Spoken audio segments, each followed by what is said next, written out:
All right, welcome to Bet the Edge. I'm Jay Croucher here with Drew Dinsick, AMA show today, and then we'll talk a little NBA Western Conference one seed at the end, as well as some ATP Houston and how projections change when we shift to clay.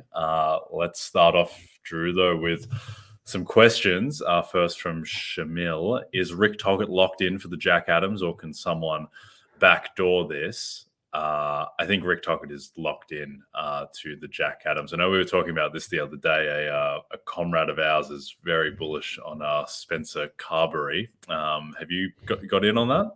No, I was late to the party. I missed the absurd prices there, and I'm not cheering against them. I'd love to see something crazy happen, but I think Carberry and the Capitals look like they are a good chance for second place in this market. And Canucks are, that they continue to win. This is a 100-point team. I definitely did not see this coming preseason. I don't know many projectors, prognosticators who did. My assumption is that, they're not going to win. They're not going to, what's the trophy that they give for the team with the most points? President's Trophy. The President's Trophy. Thank you. They're not going to be the President's Trophy winner by all accounts right now. The Rangers, Bruins, Canes, Stars all look more likely to beat them. But the fact that they're not tripping over themselves on the way into the close here matters. There's no stink about the Vancouver Canucks. I don't think people expect them to do much in the playoffs, but to have gotten to this point and be the one seed in the Pacific going away is pretty darn impressive. Yeah, I think the thing is with this market is that when you take a step back, like realistically, the Canucks were at 83 points last year. They haven't made the playoffs in a long time outside of, I think, the COVID season. And to go from 83 points, right now they're projected for 109.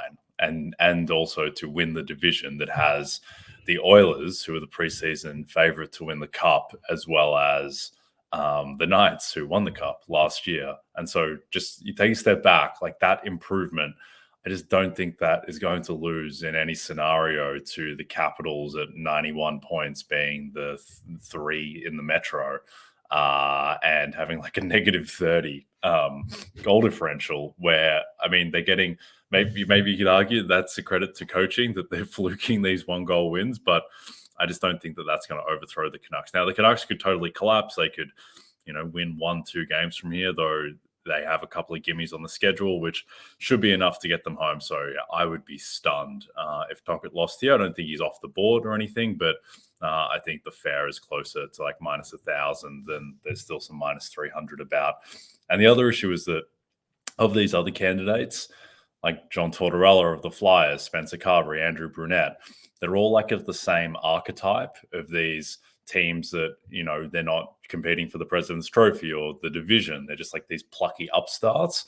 And I think they're all going to fracture that element of the vote. And then Tocchet is just going to be first or second on basically every single ballot. And it's just going to be weight of numbers, very hard to overthrow him. Yeah. And do you, I guess, the rules for voting, I'm not familiar with the NHL. Like, this is, again, well outside of my domain of expertise. Is it ranked choice? You put your top 3 in for Coach of the Year, and so if you're left off, which the Capitals coach probably is going to be left off a number of ballots, like that hurts your case pretty aggressively.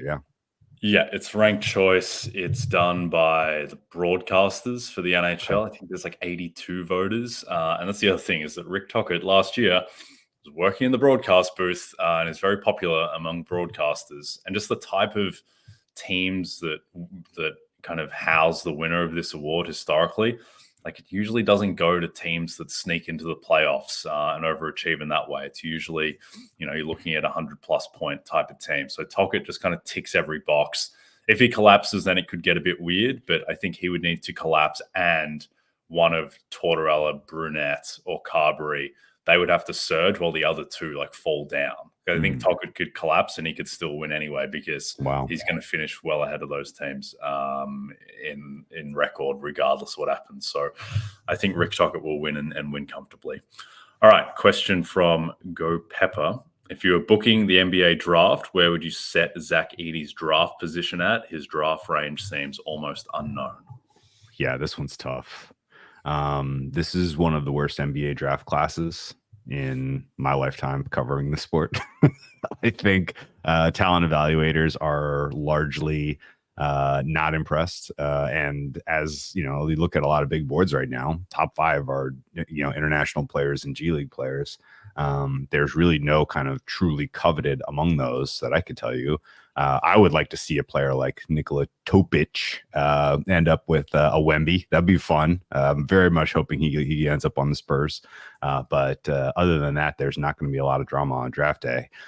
Zach Edey's over under 31.5. He's probably going in the first round, but it's kind of tough to see exactly how teams are going to swing on high upside youth as opposed to a guy who's got kind of some clear positional lack of value in the way that today's NBA plays. So do you think he's more of a lock to go first round than I'm making him out to be?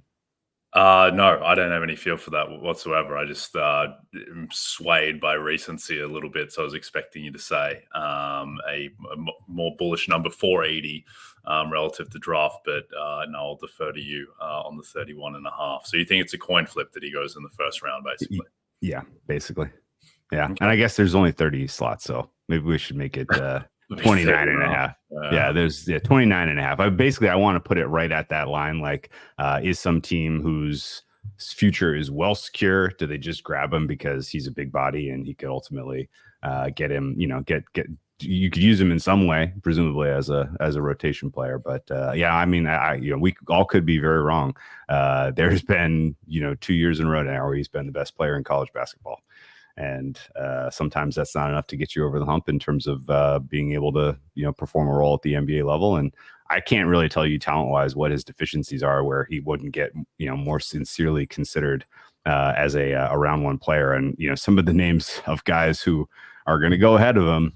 Number one, there are some international players that I have zero read on, and then there are some players who we've seen at the in the tournament just perform at a. Really, this guy's, a true blue lottery pick. Really, everybody agrees. So this is going to be a chaotic draft, and for that reason, maybe somebody does take a swing on him in the 15 to 25 range. Who knows? But yeah, this is setting up to be one of the least impactful NBA drafts we've had in a while, which is a bummer because the last couple of years we've had some players come in and Chet, Paolo, Wemby, like these guys are now altering the future of the Magic and the Thunder in their respective conferences. So I'm here for kind of more good young talent, but I think this year is going to be a little disappointing. Where did my man Tyler Hansbrough go in the draft? Was he like 14 or something to the Paces? Is he? That sounds right. Yeah, he was kind of right in the. Yeah, he seems cut of the same cloth. I don't know enough about Edey's game, but. Yeah, I guess that makes sense. All right, question from our friend Garrett Gibson. Jay, with your experience on the other side, what advice can you give for account longevity, and what primarily do books look at when limiting players? Is account P&L the main factor, or can betting main lines versus niche markets, betting mistake lines, consistent CLV also be factors?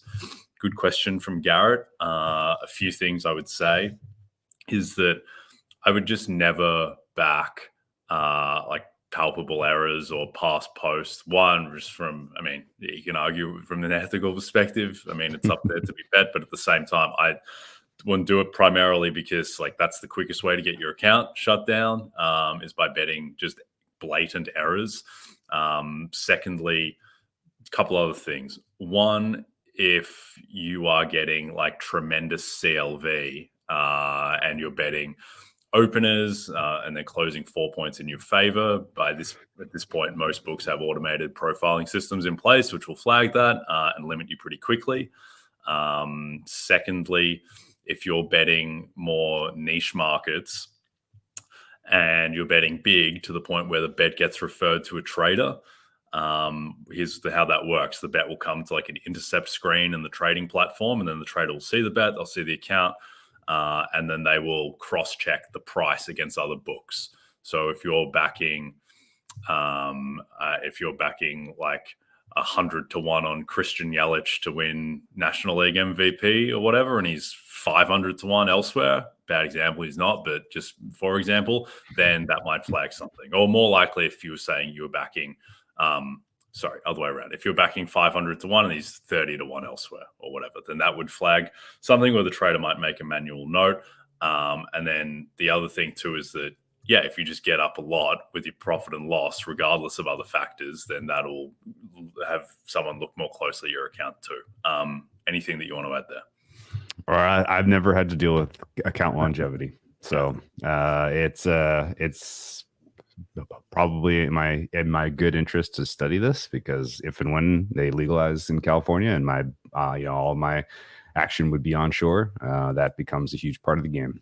And it's weird that we go through. We have to, it's weird that you get to a level where winning isn't even really the question. It's how do I get a bet down? It's a bummer that a lot of people are going through that. But I think, what you pointed out all makes total logical sense to me. And I think, basically if you're just not being there's very clear and obvious ways you can really stick your finger in the bookmaker's eye. And just try to avoid those.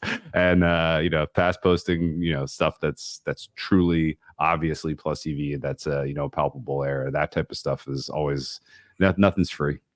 It may feel fun. It may feel like you're getting one over, but in general, there's a cost. Yep. I really butchered that Yelich example. So let me try and salvage it by saying that I think one thing that people probably don't do enough is that, like, I am rarely taking absolute best price in the market, because those are the bets that, one, will get limited, and then two, will flag an account. So sometimes you might be, when you combine limit, account longevity, you might be better off actually backing 80 to 1, even though there's 110 to 1 out there, if your fair is like 20 to 1 or whatever, just for the kind of residual benefits. Mm-hmm. Does that go for like getting staked too? Right? Yeah. Presumably you submit your ask for whatever you want on your 110. And if they're going to look around and say, wait, this is the best price, why do you want this here? That's kind of exactly that type of activity that raises eyebrows. Yeah, definitely. So, I mean, just in general, whenever you're submitting a bet that gets referred to a trader, like, a human being on the other end has to make a decision on that. It's not like it's just, if it's referred to a trader, it's not being processed by an automated system. And so you just put yourself in the shoes of that trader. And if the trader sees that you're taking 80 to 1 and the entire rest of the market is 15 to 1, like, what do you think the trader's going to do? Just like tick the bet and put you in a VIP profile? No, they're probably going to reduce the bet and shift you into a negative profile, and you're going to be limited. Some people just when I was on the other side, they're just like keep trying to repeat bet the same market if the price is off. It's like, what do you think you're going to achieve there? Like, I'm staring at the screen, just seeing the bets come through and through. There's no sleight of hand going on here. All right, question from our friend, the retired donator at NFL Pinnacle Beat. Denver at Boston series price. Drew, what do you think this would be if this is our matchup in the finals? And let's presume health on both sides. Okay, you had answered this online, and I'd like you to kind of revisit your answer first, because I actually strongly disagreed with your because again, anytime anyone asks us what do you think a fair price is, you're actually asking two questions, right? Like, what is the fair, and what do you think the market is actually going to offer? Right. And those are the two sides of the same kind of question here. What was your answer? I believe I said that I thought the market would open minus 140, Boston favored, given they'll have home court, but I thought that fair was more like minus 200. But what do you think? Interesting. So my general suspicion was, with the way that we saw this, the market close in the last matchup in particular, where Boston was favored. Basically, it was, a relatively full strength matchup. Boston was favored by what, 4.5 or 5 in Denver? I forget. They were like 1 point favorites in Denver. 1 point. Excuse me. Sorry. I'm sorry. They were like 7 in Boston. Thank you. Sorry. 7 at home, 1.5 or whatever. But anyway, the market was hot on them that day, because it opened something like Denver minus 1.5 and it flipped across to Boston small favorite. And of course, the results of both those games went in the direction of Denver.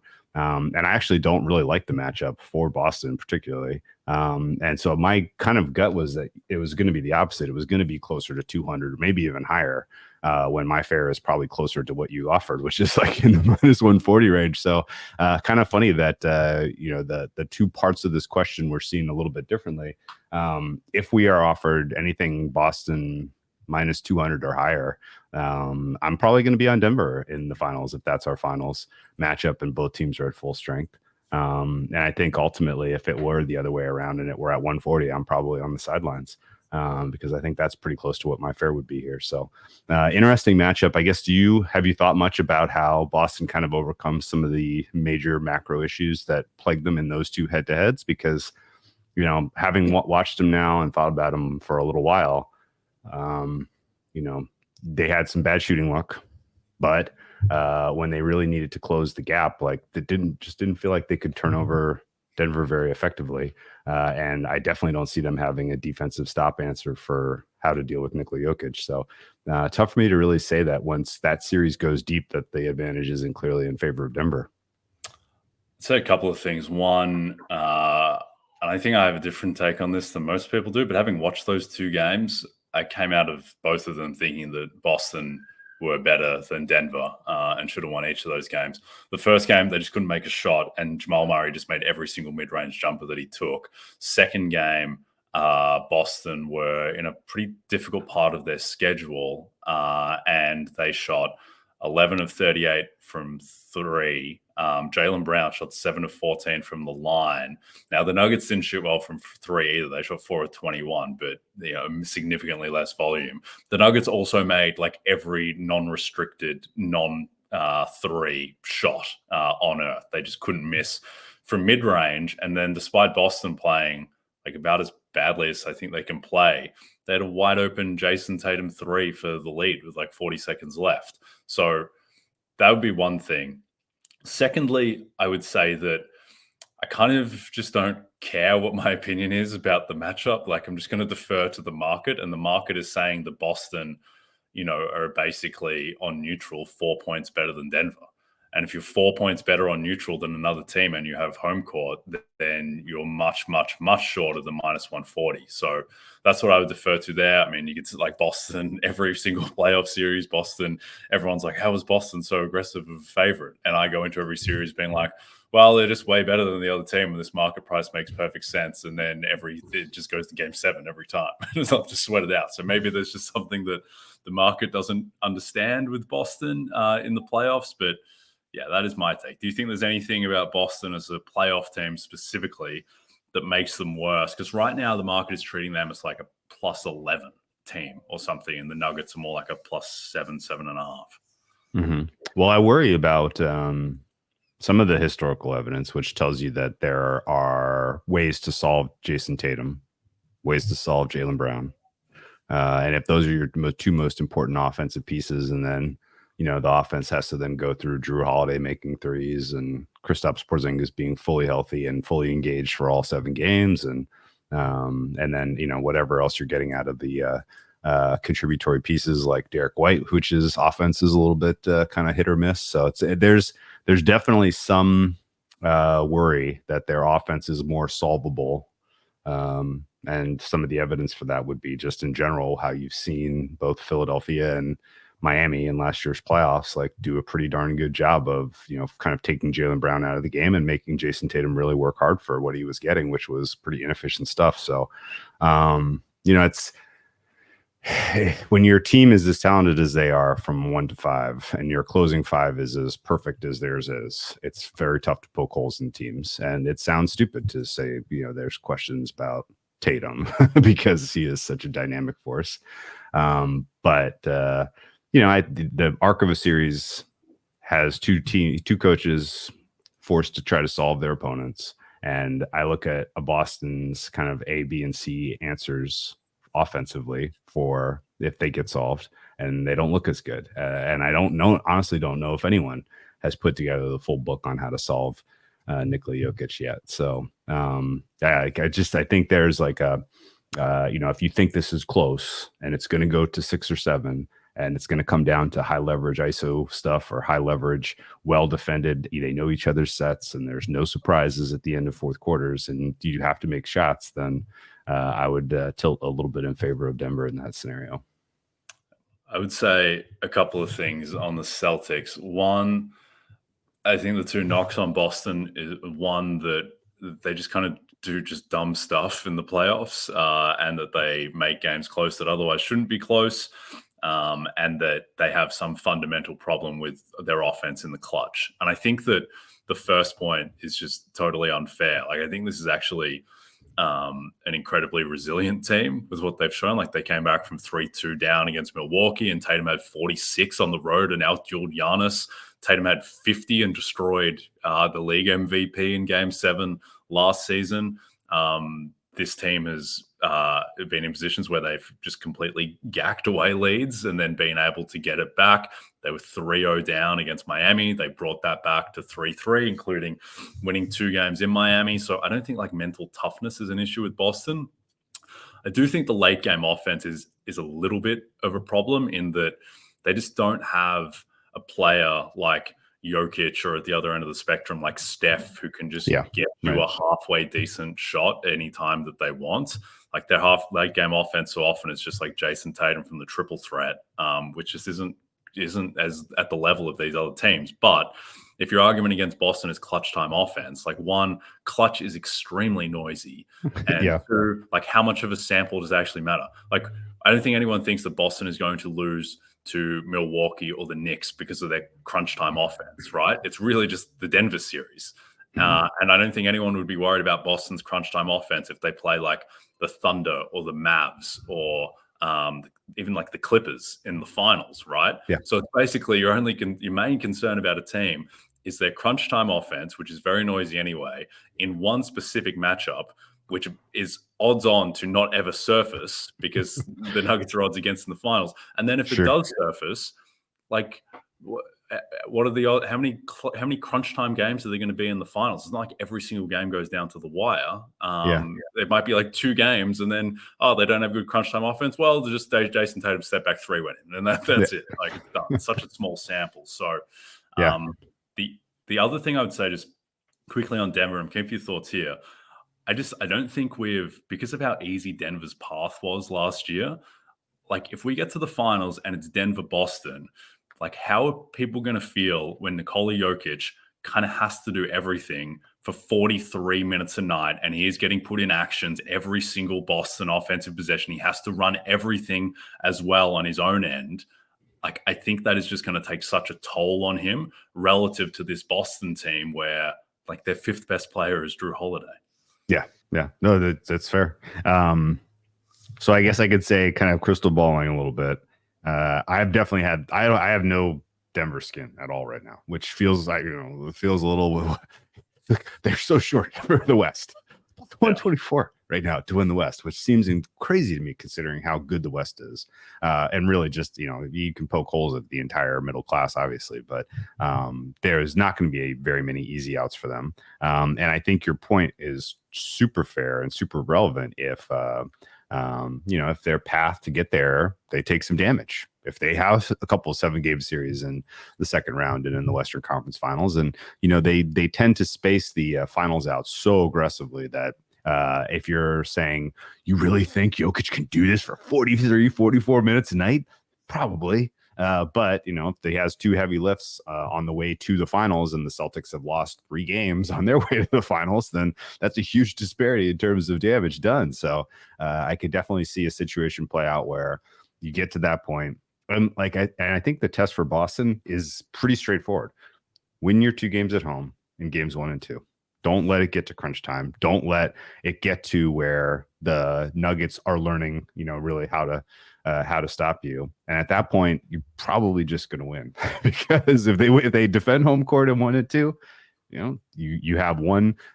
You really only need to steal 1 in Denver, and then it's over. So I can totally see this breaking to where Celtics have lost 3-4 games on the way to a title, and we're all like, wow, what a perfectly constructed roster. A bunch of guys that were ready to pop at perfect times in their career, all playing perfectly well together. Really, it's there. It's there for the taking for them. But there's another world where they get a little tight in game 1, Denver steals 1 in Boston, and then all of a sudden to win a title, you have to solve Nikola Jokic. Good luck. Yep. I think with the crunch time thing, like just think about okay, it might be 2 games that go right down to the wire, and it might be 4 possessions on each side in those games. And on those 4 possessions, Denver's getting a 46% shot and Boston's getting a 41% shot. It really just doesn't add up to a great deal. So I'm excited to see it. Someone holding a lot of Celtics, kind of hope we don't see it. I'd rather see anyone else out of the West. But I still do think they would handle Denver if that is the matchup. All right, last question, my favorite question from @SamLimes. Drew, how should people pronounce the name of the only English Premier League team located in the county of Bedfordshire? You mean Bedfordshire? Yeah, no, not super good with the old pronunciations, and I had a good laugh when you correctly pronounced Luton. Is that right? Luton? Yeah, but I believe yesterday you were saying Luton. Luton, yes, Luton, chemical. It's more like Luton, as in rhymes with Juice Newton, it's more on the Isaac Newton side of physics than on the plutonium side of physics, I guess is really where you're going. And that's fine. Luton finds themselves in harm's way via my pronunciation and via the relegation situation that they're in currently. Yep. Anyone who has a problem with Luton can tell us what it feels like in the championship next year.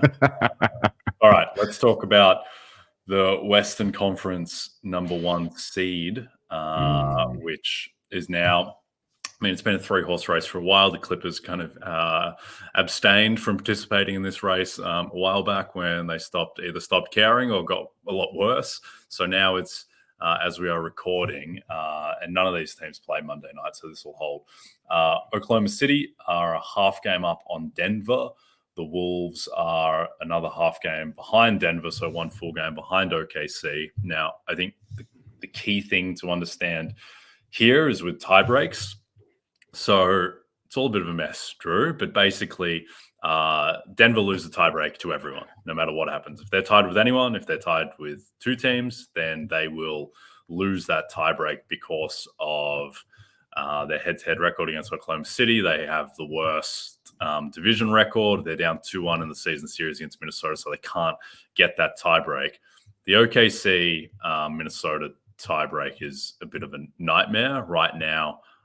Minnesota would have it, but it becomes a real mess where I believe that if it's a 2-way tie between OKC and Minnesota, that Minnesota would get it by virtue of conference record, which is the 3rd tiebreak. But if it's a 3-way tiebreak between OKC, Denver, and Minnesota, Oklahoma City would get it because that involves a round robin of head-to-heads. And because OKC beat Denver 3-1, if Minnesota lose their last match up to Denver, that means they would have gone 2-2, and they went 2-2 against OKC. So anyway, that's a bit of a nightmare, but that's the situation. Who do you think gets the 1 seed? I hope it's Minnesota because that sets up the most interesting betting type of situation, which is we don't know what's ultimately going to happen with the Pelicans and Mavericks. We talked about it at length yesterday. We think the Mavericks are probably going to flip that. But there's I think the most perfect world, at least from a betting standpoint, when we get to the playoffs, is if the 2 and the 3 are OKC and Denver respectively, and then the 6 and the 7 are Dallas and Phoenix. If that happens, you have the potential for just wildly lopsided bracket in the West, which makes things very, very fun from futures and series betting standpoint. So that would be the best outcome for us. I'm still dying for an OKC Phoenix playoff series. I really hope we see that at some point. It would be great if that's the round 1 series. Just from an entertainment standpoint, if you don't want to see Denver, Dallas in best of 7, then you don't like basketball. So it's kind of all working together that way, I think, to give us the best and most interesting landscape to bet. What do I think will happen is I think Denver is going to clear these guys because their schedule coming in is pretty soft. I think you can basically write in wins against Atlanta, Utah, and Memphis. That is 3. We have 2 games against San Antonio, a home and away. They're not back-to-back. We don't really know if Wemby's going to be up for either of those games, but Denver is going to be double-digit favorites in both of those pretty comfortably. So if you want to give them those 2 wins, not really going to argue with you. That leaves 1 game against the Clippers, 1 game against Minnesota. If they split those, you're talking about coming home with only 1 likely loss. That's pretty good compared to what Minnesota and OKC in particular have left. OKC's run coming up of at Philly, at Boston is interesting. There were rumblings that Embiid was going to be back for that OKC Philly game. No, we got confirmation that he's out now. And so that does make that one quite a lot softer. But, Boston is sort of kind of on the schedule as your clear and obvious tune-up game if you're OKC and you're at Boston and you're trying to get playoff ready. I think you're going to get, a full heart perform there. Potentially sketchy spot at Indiana there. And then versus Milwaukee, versus Dallas, when you're maybe not necessarily playing for as much down the stretch, are a little spooky too. So tough to say exactly how OKC lands here, but I think Denver's, from a schedule standpoint, has a pretty clear and obvious advantage here. Minnesota, I would say, is still a tough question to answer because we're not expecting Karl Anthony Towns back. At least I haven't heard any confirmation that he's going to play in the regular season. I think he'll probably make, kind of some opportunities to start in their round 1 playoff series and then maybe be at full strength for round 2 or the Western Conference Finals if they get there. But they have a tough test with 2 remaining against Phoenix, a desperate Lakers team, at Houston, who's playing well, at Denver, which again, if you want to call that one a coin flip, there's still enough losses left for Minnesota that they're probably going to finish in the third hole here. Yep. Lots going on here. I think, so a couple of things with Oklahoma City. So vis-a-vis Denver, OKC, they have a loss to play with, and they're probably going to use up that loss in a couple of days when they go at Boston on a back-to-back, where if Boston play all their guys on a road back-to-back, OKC is going to be like 9-point dogs in that game or something. So that's probably going to be the loss that they use up, and then they have to play Denver to a draw from there to at least beat Denver. That's not even involving Minnesota. So I think a couple of key things. One, I like, if you're an OKC backer, and I am from a while ago, I like that OKC's last 2 games of the season are against Milwaukee and Dallas. So I think there is a very good chance by the third last day of the season that Milwaukee are locked into the 2 seed and have nothing to play for. And Giannis didn't play down the stretch last season as soon as they locked in their seeding. And then Dallas on the final day of the season, Dallas they've lost the tiebreak against the Clippers. Just with how the schedules break, I think there's a pretty good chance that Dallas are just locked into the 5 seed by the final day of the season.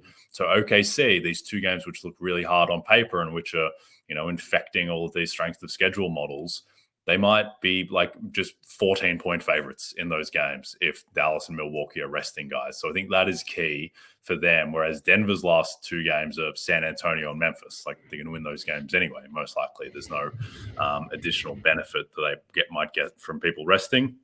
At the same time, they don't really play that many good teams where they have to worry about people resting. What I think swings this market is the health of Jamal Murray, where this kind of went under the radar, but a couple of days ago, Michael Malone said, we think we'll get Jamal Murray back before the playoffs. That was really ominous because that just came out of absolutely nowhere. And the fact that I thought he was just going to potentially play against Cleveland on Sunday because he's been listed questionable. The fact that Malone is saying things like, we think we'll get him back before the playoffs, that doesn't imply that he's a game or 2 away. Now, people just say stuff sometimes. Remember when Tua Tagovailoa was like, yeah, if we have to do it without Tyreek, we will. And then Tyreek just practiced the next day and then played that weekend. Sometimes people just say stuff when they have a microphone in front of them. So maybe Jamal Murray is just back next game. But I thought that was a little ominous. And if Murray is out for this game on Thursday at the Clippers, that is a pretty material swing in this market. And so if you told me Jamal Murray is fully healthy and he's back for that Clippers game and he plays the rest of the way, yeah, I think the Nuggets should be favorite effectively. If he's not, though, then I think Oklahoma City should be favorite. And with the Wolves, I just don't think the Wolves are that good without Towns. And I think that the fact that they have to play at Denver, the third last game of the season, in a game presumably Denver will be taking seriously, I think this is likely OKC or Denver. Yeah. Okay. Interesting. I did not catch the Malone quote at all, and I had projected Jamal Murray likely for that Clippers game. So that's very worthwhile following. And yes, without Jamal Murray, my Nuggets numbers don't look all that special, honestly. Jokic right now is questionable as well with a wrist injury. Didn't catch any of that yesterday. So yeah, I think you're bringing up some very valid points here. I'm going to need to rerun my numbers with a little bit more injury uncertainty built in and see what happens. But yeah, I think the Spurs game is going to be pretty instructive here in terms of basically just how seriously are they taking this. And we don't have a market up for that one just yet, but I would guess Denver's going to be 15-point favorites, something like that. If Murray goes, they'll be monstrous favorites. If he doesn't, though, then also, like, if he doesn't go in this Spurs game, it's kind of a signal of intent as well, I think, that, or maybe not intent, but just an indicator that this might actually linger. And there is, and there potentially is something to that Malone quote, but we'll see. It's very much the silly season with NBA injury reports. So it's RJ Barrett and Emmanuel quickly coming back. It's all happening. The Raptors, look out. They may not be the worst team in the NBA, second worst or third. What do you the knee injury for Murray is a right knee? Was that the one that he had the ACL on? Don't know. Probably find this out, but I think it's also just what the Nuggets showed. It was his left knee, the ACL. Left ACL. Okay. But all right. What it like and I get that it's different because they had the one seed effectively wrapped up, but they took the last stretch of the season off last season. Yeah. And maybe if they do have niggles and, Minnesota and OKC by 1 and 2 seed standards are probably not that scary for them, that maybe they just prioritize health. And I think Jokic has had some quotes as well to that extent. But again, they can prioritize health and still get the 1 seed because their schedule is so easy. So that is very much up in the air. Whoever you say should be the favorite for the 1 seed, I would take the field against them because I don't think any team is at 50% to do this. All right. Cap off Premier League Fan Fest in Nashville this weekend, Drew, by watching a thrilling matchup on Sunday as Mo Salah and Liverpool look to stay atop the standings as they take on Man United. Kickoff is set for 10:30 a.m. Eastern, only on NBC and Peacock. All right, let's talk a little tennis. Ooh. ATP Houston outright. Your man, Benjamin Shelton, plus 450 is the favorite, followed by Francis Tiafoe at plus 450. And then you have Echeverry, Sarungelo, Shapovalov, Dardari, not as familiar with his work, nor Michelson, who follows him.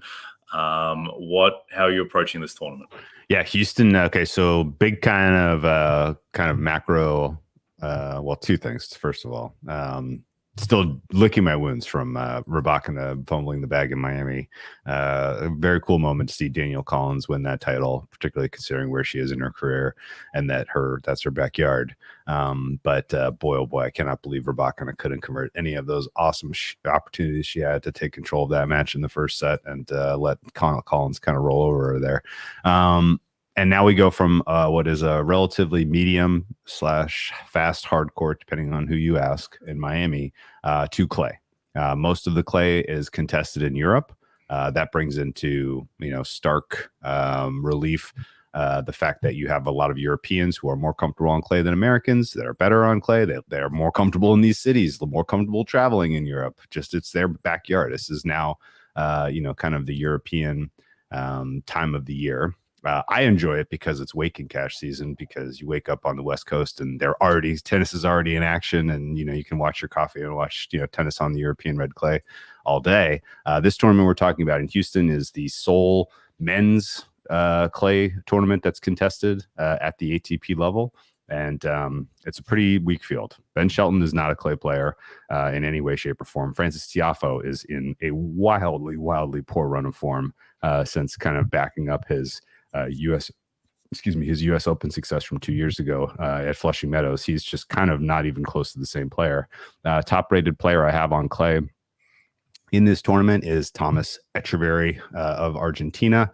Cerundolo I have second. But the guy that I have bet on here is the Italian Luciano Darderi. And Darderi came to take his first title at the ATP level in Cordoba, Argentina this year, and he represents kind of a cool class of up and coming young Italian players who are going to be definitely going to make their mark on this clay swing one way or the other. Are they going to win a bunch of titles? We don't know. But are they good enough to? Yes, absolutely. This is kind of the perfect field to take a swing on someone like Darderi because he's not especially well known. But because it's a 250, his path to the title is not, it's not fraught with lots of challenging leaps. He's a minus 300 favorite against Dennis Kudla in round one. And then he would take on Francisco Cerundolo, who again is like nowhere close to the peak, in terms of quality of play that we've seen, that we saw last year from him. So he looks very beatable in my opinion. And yes, with the 1 seed Ben Shelton being kind of a deer on ice, Bambi on ice kind of when he's playing on clay, I think there's an opportunity here for the Italian to do some damage. When we go from hard court to clay tennis handicapping, you basically have to use a clay specific rating for every player. The game is completely different. If you watched much of Miami, it was very serve dominant. In fact, the women's final dictated almost entirely by first serve percentage by Danielle Collins. Like that was the entire story. The ability to win on clay requires much more point creation, rally tolerance, movement, just in general, kind of more endurance. And you have certain players who are better on clay than they are on hard court. It is less of a specialty now than it used to be. There used to be like a handful of guys in the top 30 who you were like, well, this guy is clearly a clay court specialist. It's not exactly that way anymore. But the players to pay attention to as we go into the sincere clay court swing on the men's side, Andrei Rublev, better on clay than he is on hard. Casper Ruud, he's at the top of the list. Casper Ruud is playing phenomenally well right now, at least by relative time standards. He's going to take home some hardware once we get into the clay swing in sincerity in Europe. And then Tsitsipas, better clay player than people realize. Holger Rune to a degree. And then your man, Sebastian Baez, is kind of rounds out sort of the guys in the top 30 who are true blue clay specialists. Most of these guys just slightly better on clay than hard. But there are players like Sinner, like Medvedev. Medvedev's probably the classical example. Demonauer, and Humbert, Urkach, these guys, they are much better players on hard court than clay. And so if you're rating them based on recent performance, just recognize that they're going to take a little bit of a step backwards likely. You speak of my man, Sebastian Baez, who I loathe with a passion because he's cost me so much money over the journey. I see that he got taken to the cleaners by your man, Luciano Darderi, in Cordoba. Yes. A couple of months ago, a little 6-1, 3-6, 6-3. I once drew on the streets of Cordoba, Argentina, got lost, and someone attempted to rob me, but it was one of the worst attempted robberies you'll ever see, and I was able to fight them off. And so hopefully Luciano Darderi can fight off the opposition and take this home in Houston. Is there any French Open sleeper at the moment that you think can give Alcaraz any run? Yeah, so the French Open is going to be phenomenal this year. Probably one of the best that we've had, with three bona fide guys at the top of their peak of their and not Rafa Nadal is nowhere close to his peak, but he's still at the peak of men's tennis on clay by all accounts until we see otherwise. Him, his head-to-heads potentially against Djokovic and Alcaraz are going to be just absolutely phenomenal.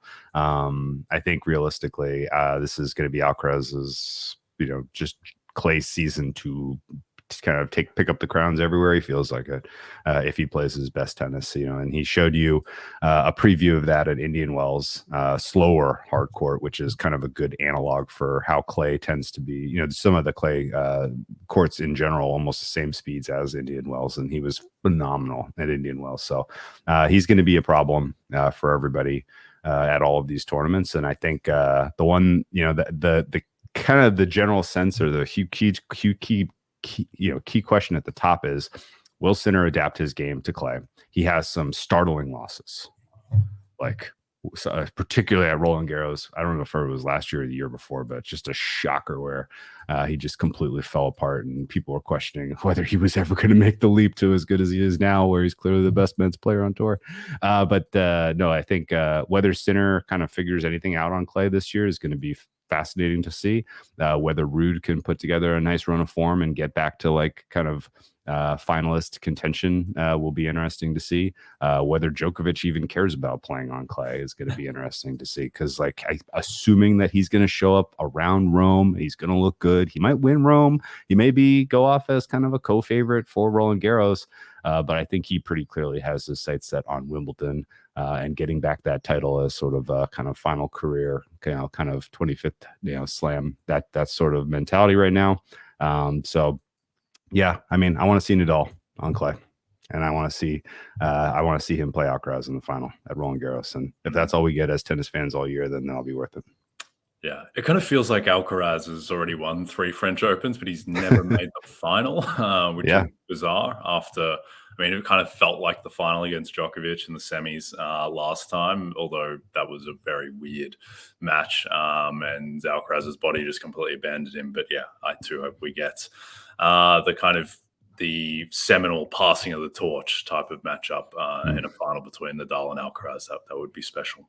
All right. Don't forget to check out NBCSports.com for more information to help you with your wagers. Thanks to those watching on the NBC Sports YouTube channel. If you're listening to us as a podcast, please don't forget to rate and subscribe. And also a reminder to find all your favorite NBC Sports shows on Amazon Music. Just head to amazon.com/NBC Sports. From Jay Croucher and Drew Dinsick, we'll see you tomorrow.